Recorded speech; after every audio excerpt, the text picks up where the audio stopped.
Thank you very much for joining me. I want to share with you a very short message this morning that I'm trusting God will bless your life. Now, go with me to the book of John chapter 2. It was a wedding ceremony of a young couple, people who had decided to join their lives together, and they were making merry. Their family members were gathered, their friends were gathered, and everybody was making merry and was rejoicing. However, they ran out of wine.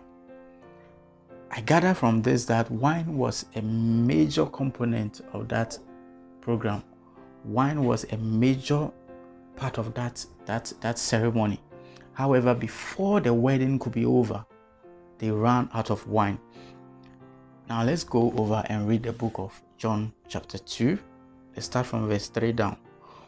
The Bible says, when the wine was gone, Jesus' mother said to him, "They have no more wine." "Woman, why do you involve me?" Jesus replied, "My hour has not yet come." His mother said to the servant, "Do whatever he tells you." He said, nearby stood 6 stone water jars, the kind used by the Jews for ceremonial washing, each holding from 20 to 30 gallons. Jesus said to the servants, "Fill the jars with water." This was an unusual command.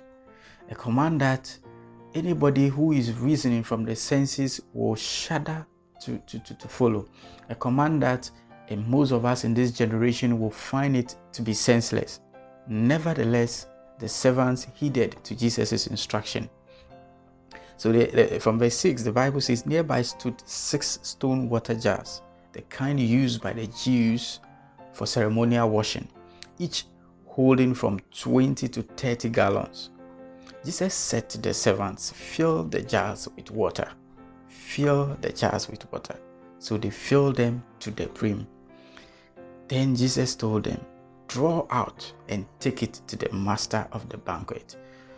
More or less, that is the MC of the program. And they did so.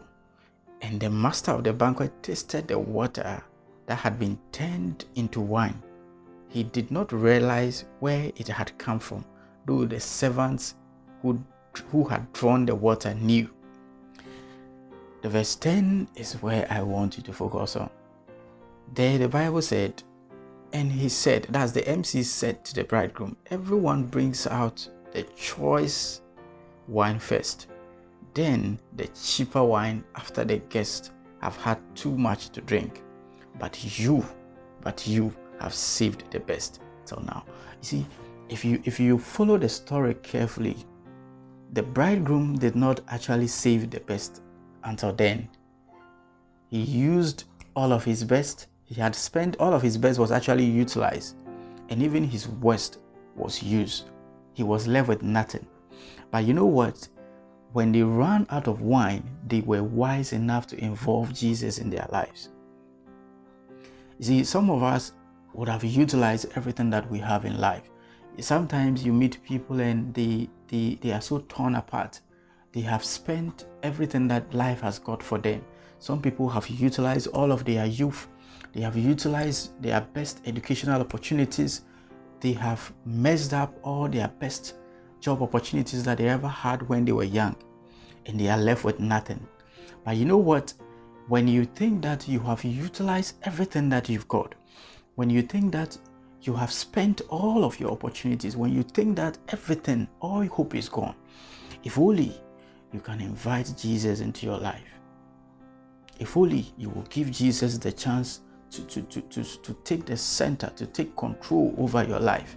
You see, people will look at you and they will say this to you, "But you have saved the best till now." You will not know. They will think you actually saved the best till now, but you alone will be able to tell that no, you had used everything. You spent everything that you ever had. And even though they think that you would have saved the best until now, because things will be so beautiful in your life that people will wonder. They will think you actually did everything right. They think you actually saved the best until that moment. But what they will not know is that it is the doing of the Lord. So I'm just here to encourage you this morning.